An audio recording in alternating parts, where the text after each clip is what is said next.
Hola, ¿qué tal? ¿Cómo están?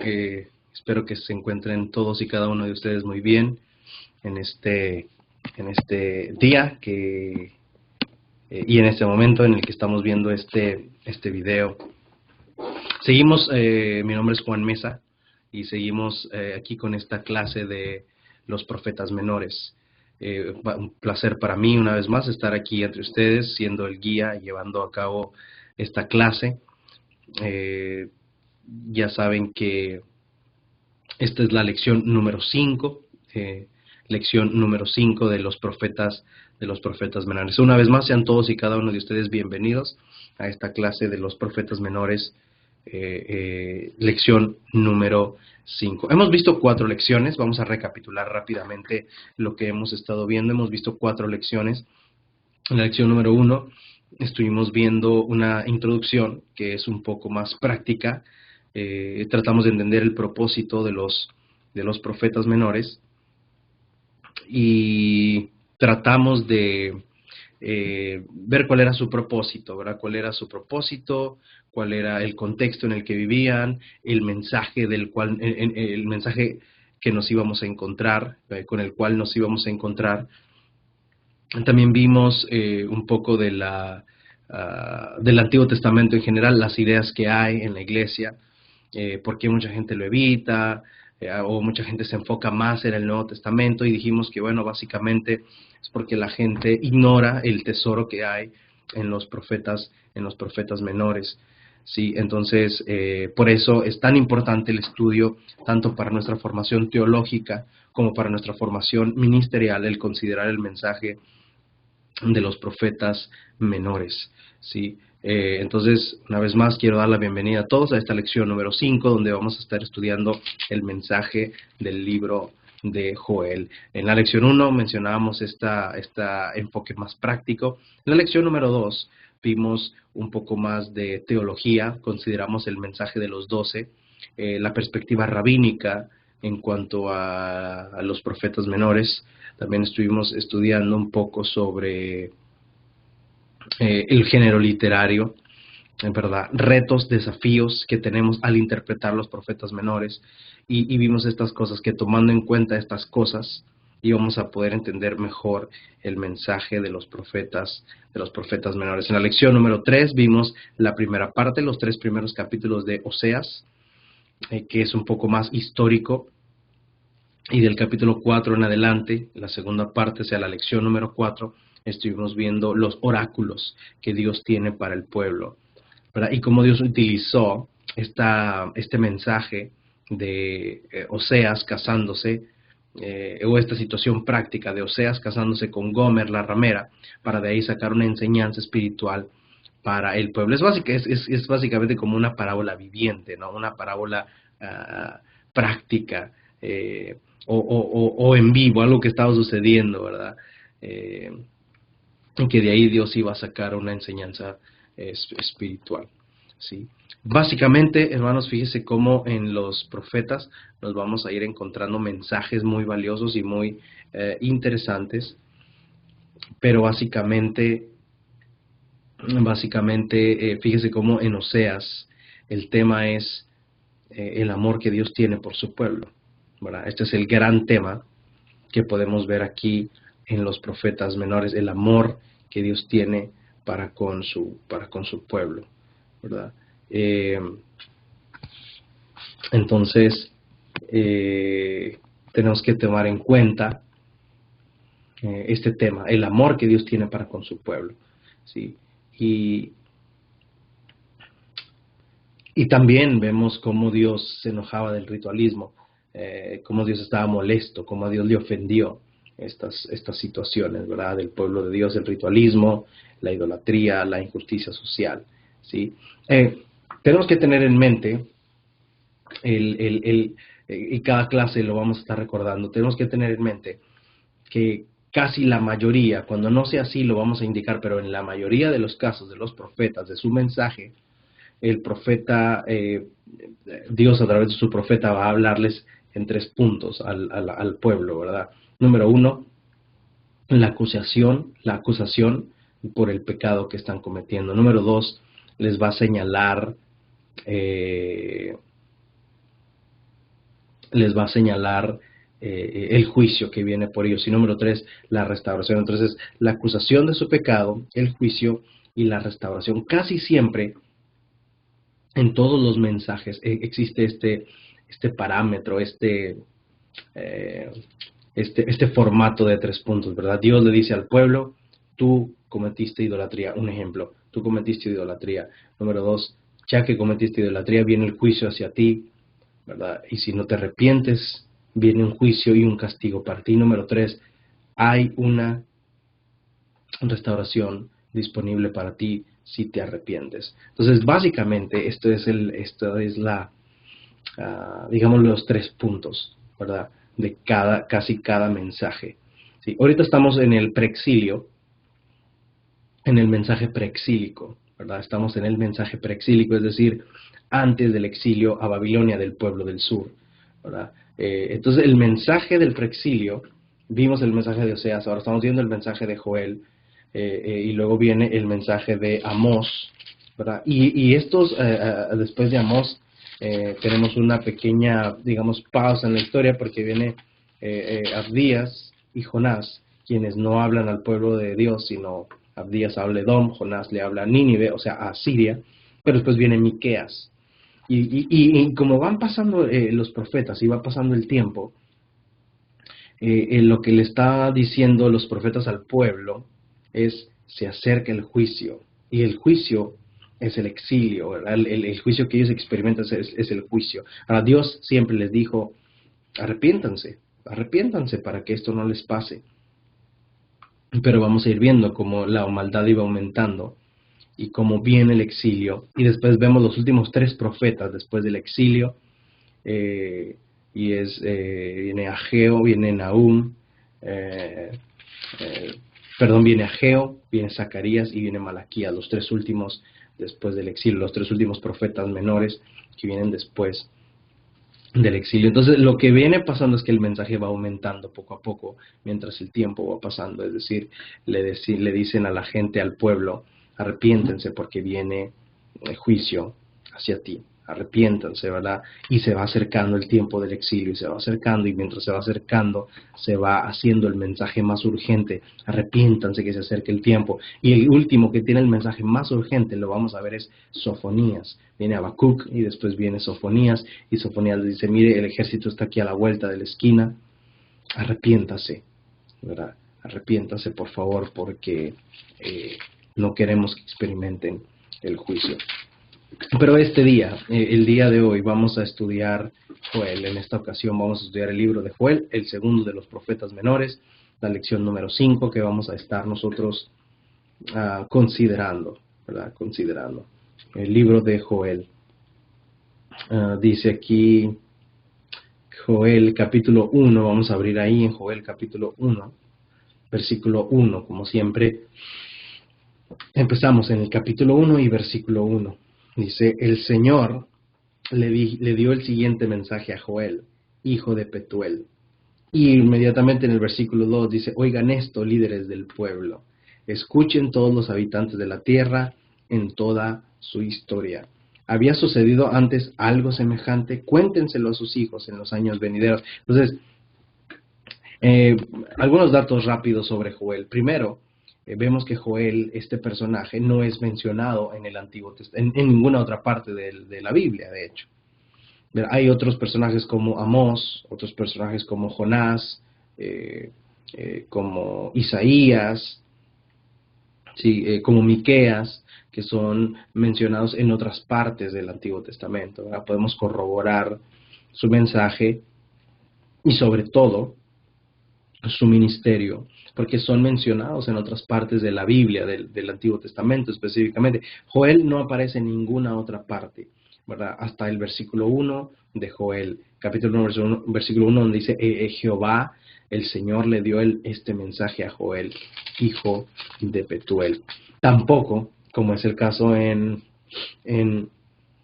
Oseas, tampoco se menciona reyes, ¿verdad? Por ejemplo, en Oseas 1.1, si podemos ahí comparar, en Oseas 1.1 vemos el Señor, dice, el Señor le dio este mensaje a Oseas, hijo de Beeri, durante los años en que Usías, Jotam, Acaz y Ezequías eran reyes de Judá, y Jeroboam segundo, hijo de Joás, el rey de Israel. Entonces, en Oseas menciona quiénes eran los reyes del sur, del reino del sur, y quiénes eran los reyes del reino del norte, y pues eso nos ayuda bastante para ubicar la fecha de más o menos el ministerio de Oseas y el tiempo de la escritura de su mensaje, ¿verdad? O por lo menos lo más acertado es el ministerio que tuvo Oseas. Ahora, cuando pasamos a Joel no hay, en primer lugar, no se menciona en ninguna otra parte, por lo menos si Joel hubiera estado en el libro de Reyes, en el libro de Crónicas, como es el caso, por ejemplo, de Jonás, pudiéramos de una manera más fácil investigar su fecha, la fecha del ministerio, el tiempo en el que tuvieron su ministerio. Pero Joel no aparece en ninguna otra parte del Antiguo Testamento y no se menciona ninguno de los reyes aquí en su libro. Entonces esto nos complica un poco más, lo complica, es decir, hay más teorías sobre la fecha y más, digamos, son muy distintas unas de la otra, precisamente porque no se menciona algún rey o Joel no se menciona en otra parte. A pesar de esto, la mayoría de los comentaristas, por su contenido, ¿verdad? Es decir, ¿cómo podemos fechar, cómo podemos datar un libro, un mensaje que no se menciona algún hecho histórico? Y la manera que nos queda, o que le queda a muchos comentaristas, historiadores, es a través de su contenido. Es decir, si yo escribo hoy algo, en el día de hoy escribo un mensaje y no le pongo fecha o no le pongo algún rey o algún presidente o gobernante del día de hoy, la gente va a ver más o menos el tipo de escritura, ¿verdad?, que hay, que llevé a cabo y más o menos el contenido de mi mensaje para ver qué de ese contenido nos puede ayudar para darle fecha a ese libro o a ese escrito. Entonces, más o menos basado en Joel, otra vez hay varias teorías que investigamos para esta clase, pero la mayoría cree que fue, obviamente, lo que sabemos es que fue antes de la invasión de Babilonia, ¿verdad? Por eso Joel se cataloga o se categoriza como un profeta del pre-exilio, antes del exilio, ¿verdad? Por su mensaje, y vamos a ver por qué, ¿verdad?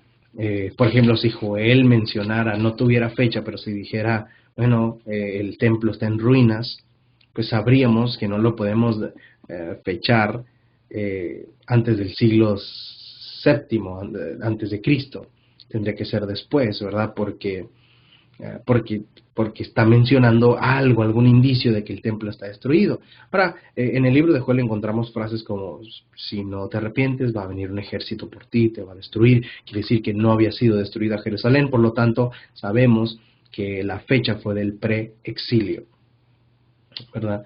La fecha es preexílica, ¿verdad? La fecha de la escritura de Joel. Ahora, hay dos maneras, rápidamente, hay dos maneras de estudiar la Biblia, o de estudiar un panorama general de la Biblia. Una clase como esta, por ejemplo, que hay varios libros de la Biblia. Hay clases que son, por ejemplo, en algunos institutos, ¿verdad?, le llaman panorama del Antiguo Testamento, ¿verdad? Y hay otra clase diferente que se llama introducción o introducción avanzada al Antiguo Testamento. Es muy diferente un panorama del Antiguo Testamento a una introducción del Antiguo Testamento. La diferencia es que el panorama, una clase llamada panorama del Antiguo Testamento, tiene que ver más con el contenido, conocer el texto bíblico, básicamente, conocer las historias. Sí podemos, obviamente, hablar de interpretación y especialmente hablar de algunas cuestiones académicas en el panorama, pero tiene que ver más con conocer el texto. Una introducción del Antiguo Testamento tiene que ver más con la fecha en la que fue escrita, el tipo de literatura que es, los posibles teorías de los autores. Mucha gente dice, bueno, lo escribió Joel, pero realmente detrás de esa pregunta hay miles de teorías de quién pudo haber escrito o editado el escrito de Joel, ¿verdad? Entonces, la introducción lidia más con este tipo de cosas, ¿verdad? ¿Quién lo escribió? La fecha, el tipo de literatura que es, la edición que tuvo, la Septuaginta, que dice cómo fue el texto masorético, es decir, el hebreo, o el arameo en el que fue escrito, todas estas cuestiones académicas, que para muchas personas es aburrido. Muchas personas prefieren el panorama del Antiguo Testamento, que tiene que ver más con el texto. A los académicos también les apasiona la cuestión de la introducción, ¿verdad? Estas preguntas: ¿quién escribió? ¿En qué tiempo? ¿Qué edición tiene? Etcétera, etcétera. Entonces, viendo desde esta perspectiva, en esta clase, por ejemplo, de los profetas menores, estamos, a pesar de que no lo podemos hacer tan profundamente por el tiempo, pero es una combinación de introducción de los profetas y panorama de los profetas. Es una combinación de las dos cosas. Es decir, si lidiamos un poco, si hablamos un poco del libro de los 12, de la tradición rabínica, de las fechas de las que fueron escritas, de las condiciones en que fueron escritas, de las posibles ediciones, pero pasamos, digamos, un 70% de nuestro tiempo en el panorama de los profetas, en su mensaje teológico, ¿verdad? La manera en que lo entendieron y la manera en la que lo podemos entender nosotros hoy en día, ¿verdad? Obviamente el panorama te va a servir más para, por ejemplo, una de las tareas es predicar un sermón basado en uno de los profetas, predicar un sermón sobre él, sobre alguno de los profetas, y pues el panorama te va a servir más para sacar algunos puntos clave o enseñanzas a la hora de predicar este sermón. Entonces sabemos que por su mensaje, que es un mensaje del preexilio, ¿sí? Entonces la mayoría cree que es alrededor del siglo VII antes de Cristo, ¿verdad? Joel es un libro de 3 capítulos y vamos a hablar ahora de su mensaje.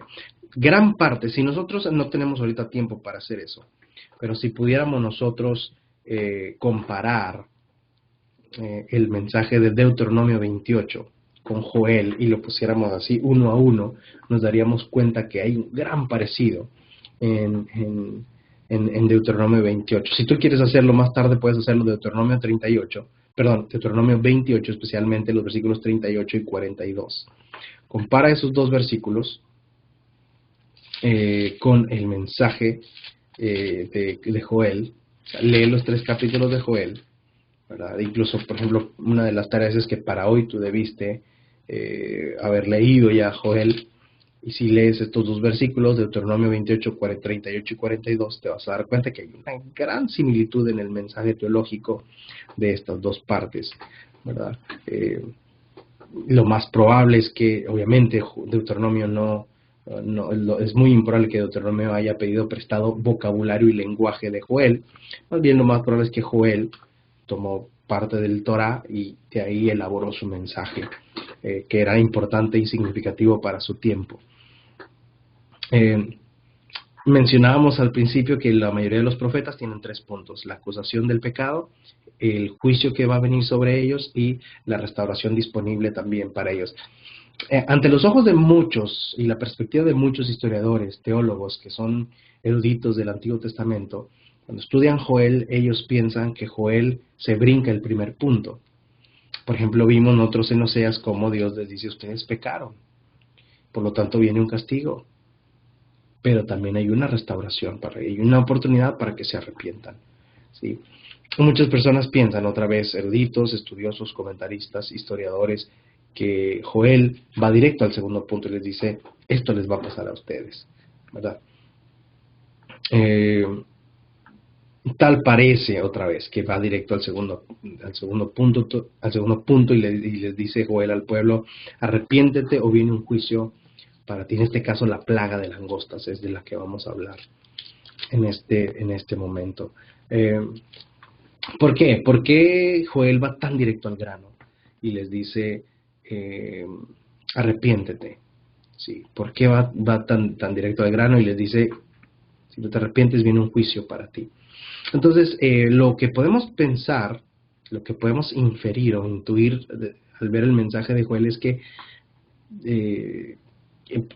la gran mayoría sabía, o todos sabían cuál había sido su pecado. Por lo menos en Oseas, uno de los grandes problemas de Oseas es que la gente no sabe que tiene un error, ¿sí? Es que la gente no sabe que tiene un error. Y eso es una de las cosas que complica siempre el mensaje del Evangelio. No hay cosa más difícil que trabajar con alguien que cree que está bien y está mal. Es bien difícil porque eso complica mucho las cosas. Eso complica las cosas porque no es lo mismo una persona que dice, bueno, estoy arrepentida, sé cuál es mi problema, mi pecado y estoy dispuesto, pero es difícil que una persona que dice, no, pero yo estoy bien, ¿verdad? Como era el caso de Oseas. Por eso Dios lo primero que tiene que hacer es mostrarle a la gente cuál había sido el pecado de ellos, cuál había sido el pecado del pueblo, a través de la actividad que hizo o del evento que llevó a cabo Oseas de casarse con una ramera. La gente, cuando cuestionó eso, Dios les dice, bueno, estos son ustedes. Entonces la gente se da cuenta. Eso es algo parecido como el profeta Natán con David, ¿verdad? Que viene el profeta y le dice, mira, vengo a contarte una historia de David. Había un hombre que tenía una ovejita, usted conoce la historia, un corderito, la tomó, tenía uno y el vecino tenía 99, el que tenía 99 le quitó uno para darle de cenar a sus invitados. David se enoja y dice, el tal debe morir, y el profeta le dice, ese eres tú. Y después de la historia de David, le cae el mensaje y dice, reacciona y dice, ya entendí. Y es cuando él empieza a llorar y se arrepiente, escribe el Salmo 51. Pero entonces Dios tiene que hacer eso porque no se están dando cuenta que están mal. En el libro de Joel no hay mucho, en mi opinión, hay un poco del punto número 1. Otra vez, para muchos escritores no lo hay. Y Joel va al punto número 2, el juicio, la arrepiéntense o les va a pasar esto. ¿Sí? Y no hay esa concientización de decirles, ustedes hicieron esto, como en Oseas, o como en otros profetas que vamos a ver, ustedes hicieron esto fue lo que hicieron ustedes. Segundo, si no se arrepienten les va a pasar esto. Tercero, hay una posibilidad de restauración para ustedes si se arrepienten.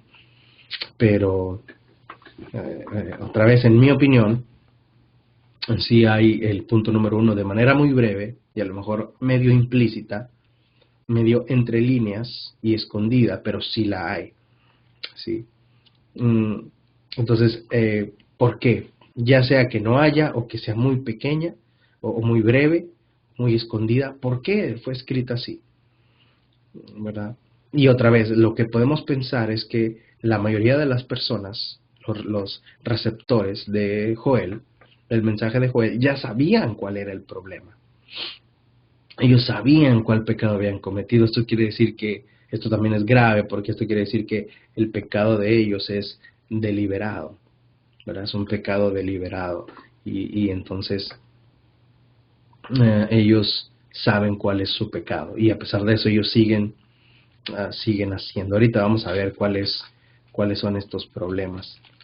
Podemos dividir el mensaje de Joel en dos partes. Número 1, el juicio, y número 2, la respuesta de Jehová, ¿verdad? El capítulo desde el 1:1 hasta el 2:17 podemos ver todo el juicio que Dios tiene preparado para el pueblo si no se arrepienten, y del 2:18 hasta el 3:21, es decir, hasta el final del capítulo, del libro, la futura restauración, la promesa de Dios, lo que Dios tiene preparado para la gente si se arrepiente, lo que Dios tiene preparado para ellos en el futuro. Dios tiene para ellos algo preparado, ¿verdad? Joel es muy famoso por el capítulo 2, en la promesa del Espíritu Santo, ¿verdad? Entonces, tenemos que dividir en dos partes el mensaje de este libro: el juicio, del 1:1 al 2:17, y la respuesta y la promesa de Jehová, del 2:18 hasta el 3:21. ¿Sí? Empezamos con el capítulo 1, donde se habla de una plaga de langostas. ¿Sí? Una plaga de langostas. ¿Cuál era el problema de Joel? Básicamente la idolatría. Lo vamos a ver aquí más adelante, la idolatría. Acuérdense que hay 3 problemas principales: la idolatría, el ritualismo y la injusticia social, es decir, los ídolos, oprimir al pobre para hacerse más rico y hacer las cosas de manera religiosa sin sentido, ¿verdad? Sin sentirlo, sin ser auténtico en el corazón. Eso lo vimos también nosotros en el mensaje de Oseas, ¿verdad? Sin sentirlo y sin mm, sin entregar el corazón a Dios, sino solamente lo externo. En cada uno de los mensajes a, se va a repetir estos 3 puntos. Hay unos donde se hace más énfasis, hay unos libros donde hace más énfasis en algunos de estos puntos, de acuerdo a la necesidad de los receptores, ¿sí? En el capítulo 1 entonces se habla de una plaga de langostas. Dice por ahí el versículo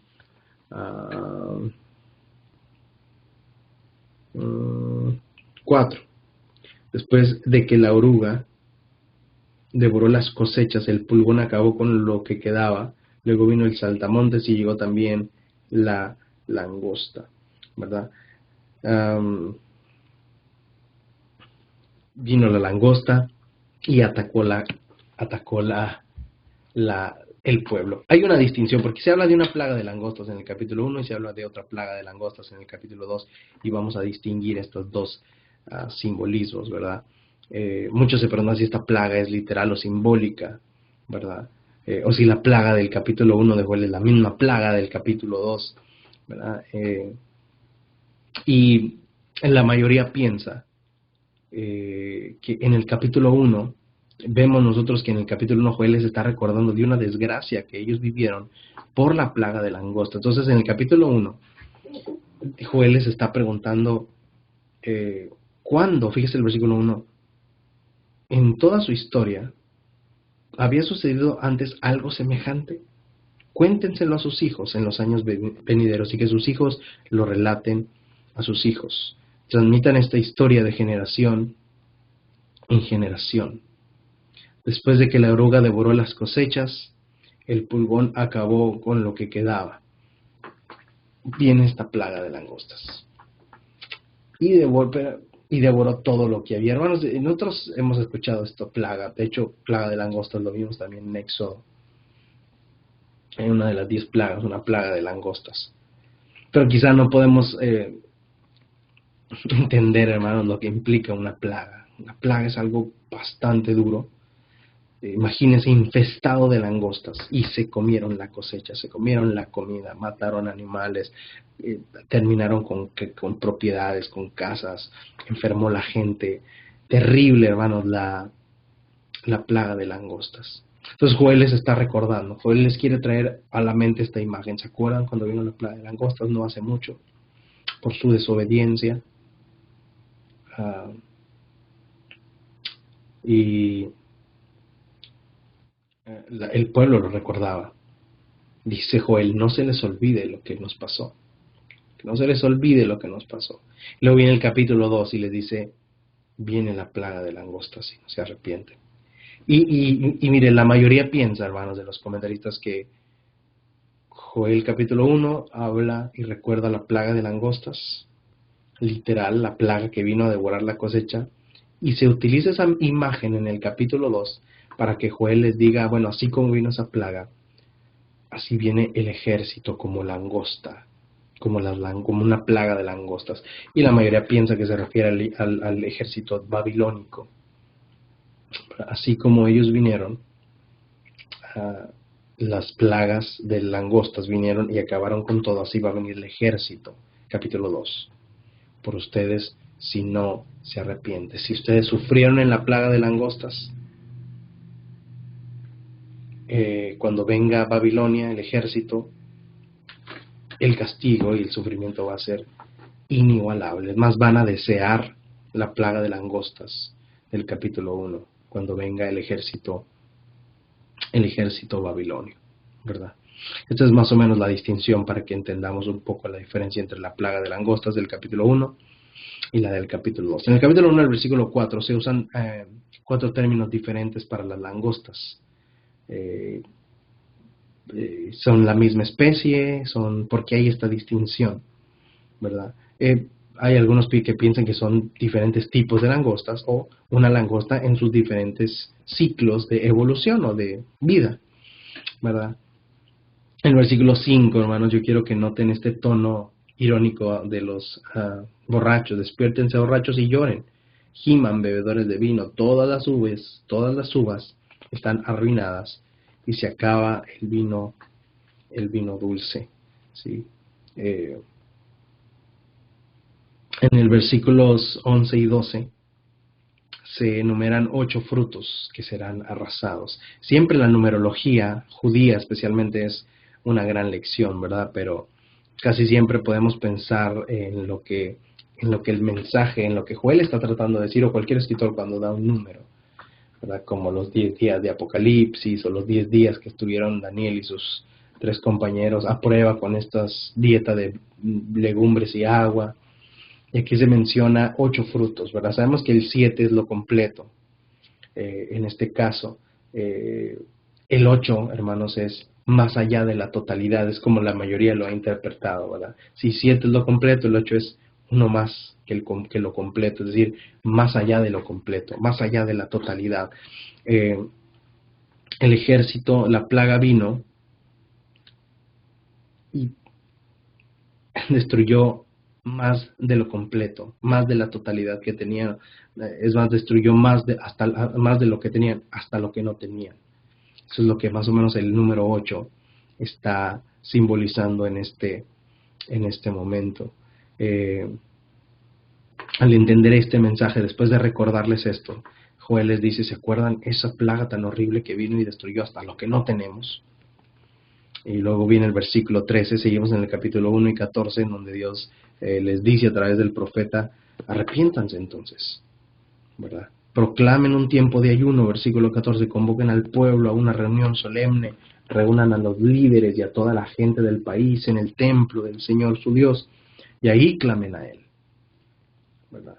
El día del Señor está cerca, el día cuando la destrucción viene de parte del parte del Todopoderoso. ¿Sí? Si ven que nos pasó esto, ¿por qué no se arrepienten? ¿Por qué la gente no se arrepiente cuando le está pasando algo? ¿Por qué la gente cuando está viviendo en desgracias no se acerca al Señor? Esta es la pregunta de Joel. Si esto les está pasando, no esperen a que venga, capítulo 2, un ejército más grande y los haga pedazos para que puedan arrepentirse. ¿Sí? Llama, hermanos, en el final del capítulo 1, en el resto del capítulo 1, al arrepentimiento. Mire, si esto nos pasó, esta plaga tan horrible nos pasó por nuestro pecado y por nuestra desobediencia, arrepintámonos, vistámonos de cilicio, les dice, ¿verdad? Vistámonos de cilicio.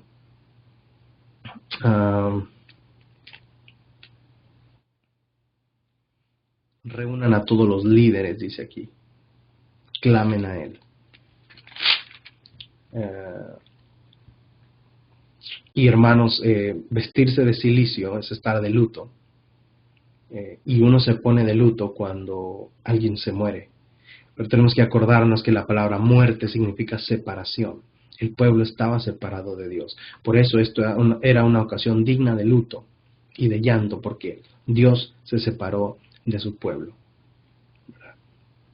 Y por eso era un momento, hermanos, digno de luto.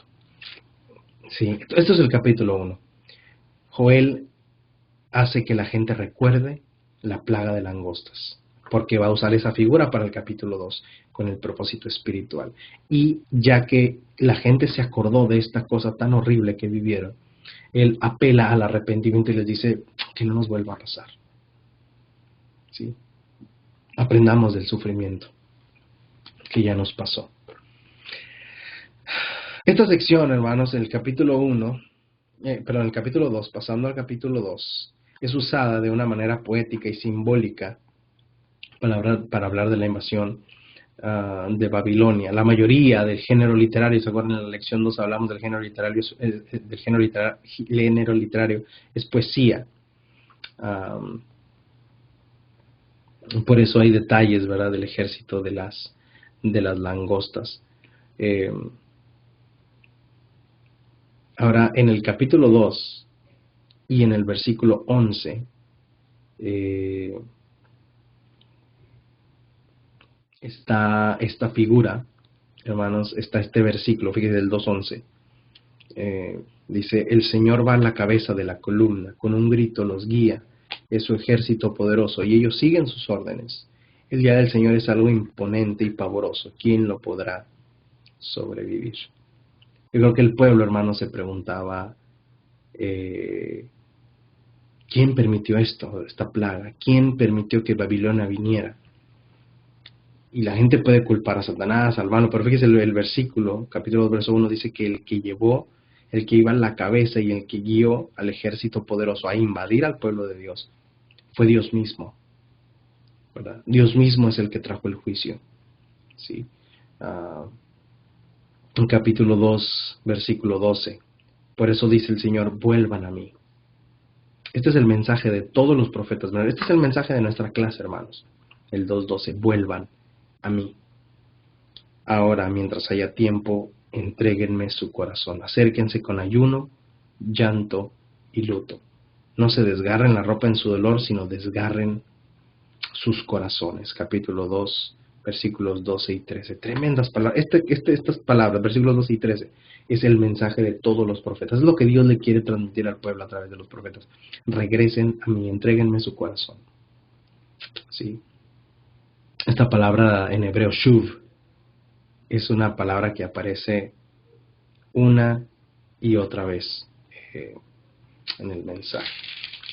Ahora, para ir terminando y cerrando, Dios promete restaurar al pueblo.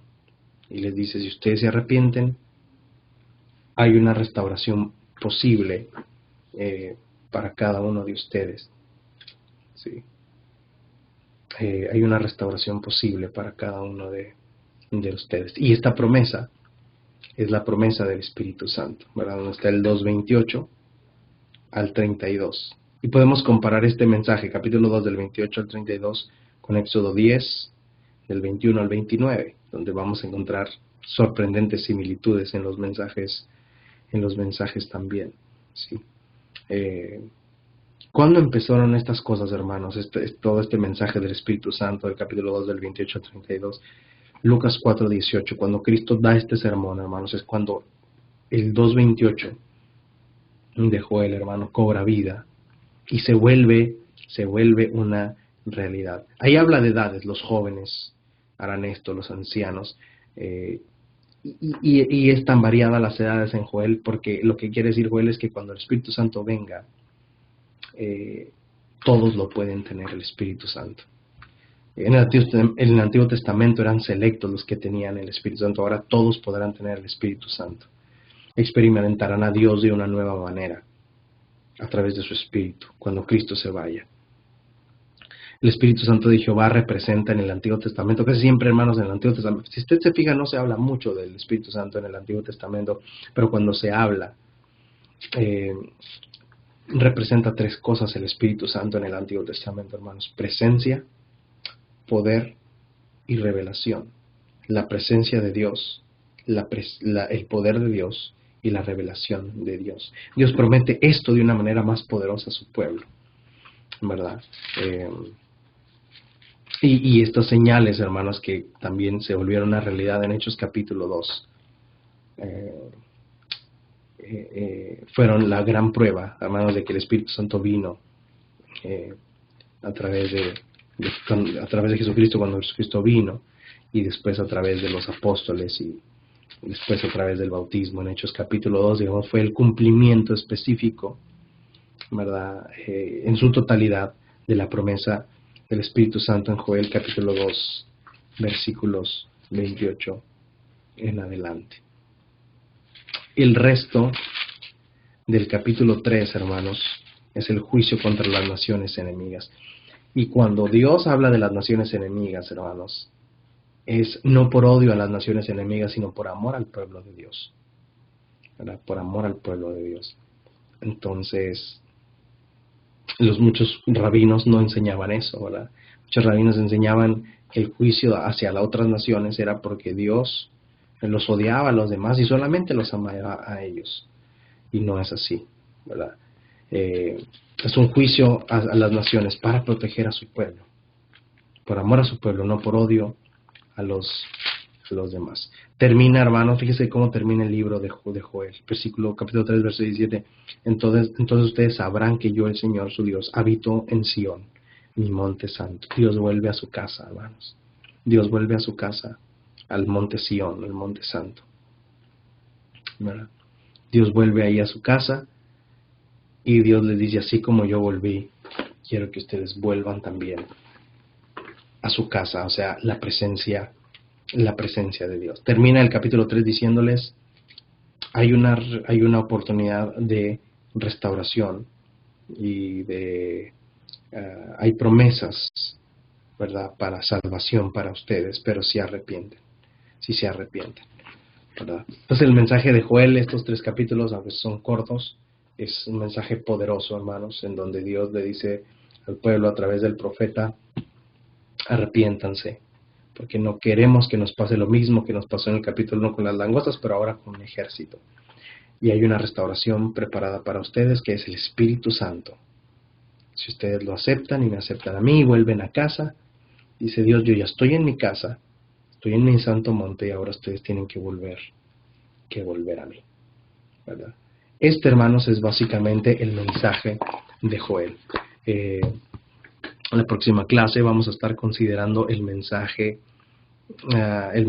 de Amós, un mensaje muy interesante que vamos a estar considerando también. Que Dios les bendiga.